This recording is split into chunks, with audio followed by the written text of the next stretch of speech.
J'ai signé mon premier contrat de franchise en juillet 2016 pour une ouverture début 2017. 2 pour l'instant, donc, et les projets, il y en a toujours. Saveur thaïlandaise, c'était plutôt intéressant pour la région parce qu'il n'y en avait pas. Ce qui m'a tout de suite attiré, moi, c'est qu'on cuisine que des produits frais devant les clients. Et voilà, donc c'est un gage plutôt de manger sainement, de qualité. Pitaya, c'est des produits sains.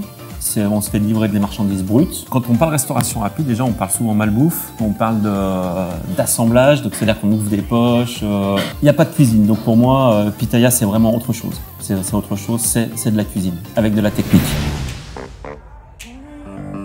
Ça dépend tout de suite de la taille du restaurant. Si vous avez un tout petit restaurant, forcément votre part de livraison va être beaucoup plus importante, votre part d'emporter. On a un concept qui permet vraiment de faire tous les types d'envois. Tous nos plats sont pensés pour qu'ils puissent voyager facilement. Beaucoup développé. Il y a un siège énorme qui s'est créé. Il y a eu beaucoup de collaborateurs au siège qui sont arrivés. Il y a une structuration des équipes. Le concept n'est pas figé, il évolue même sans cesse. De la déco jusqu'à la nourriture, hein, et des produits et des fournisseurs. Donc tout évolue. Maintenant, avec toutes les ouvertures de restaurants qu'il y a eu, on a beaucoup plus de visibilité. On a un service marketing, un service digital qui s'occupe de promouvoir la marque. Il y a eu de la pub télé, il y a de la pub radio, moi j'en ai fait. Moi j'aime bien faire un tour dans mes restaurants, voir comment ça se passe.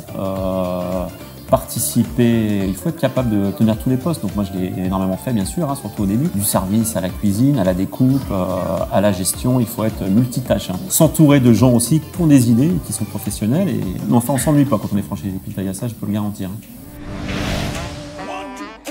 La base, il faut mettre la main à la pâte. Il faut savoir passer au wok, il faut savoir passer au service, il faut bien s'entourer et il faut quand même avoir un œil sur tout ce qui se passe des achats. Donc moi je travaille beaucoup mes achats et mes prix d'achat. Il faut faire attention à tout, au gaspillage, à l'entretien des locaux. Enfin c'est un tout, une gestion de restaurant. La crise sanitaire, donc ça a été un coup de massue pour tout le monde. Hein. On a été assez réactifs, j'ai trouvé moi. Bon, c'est vrai qu'on a un concept qui se prête beaucoup à l'emporter et à la livraison, donc on a pu continuer cette partie du boulot. Il fallait trouver des masques, trouver du gel hydroalcoolique. Nous, on a eu la chance, et on a la chance d'avoir des gens qui ont été réactifs et qui ont cherché des produits là où il fallait. Il y a eu plein de choses de mise en place, des protocoles sanitaires. On a tous reçu des petits livres, on a fait des visioconférences presque journalières pour s'organiser entre tous les franchisés de France, et on a été, je trouve, plutôt bons tous ensemble. On a trouvé tout ce qu'il fallait faire pour pouvoir ouvrir dans des bonnes conditions.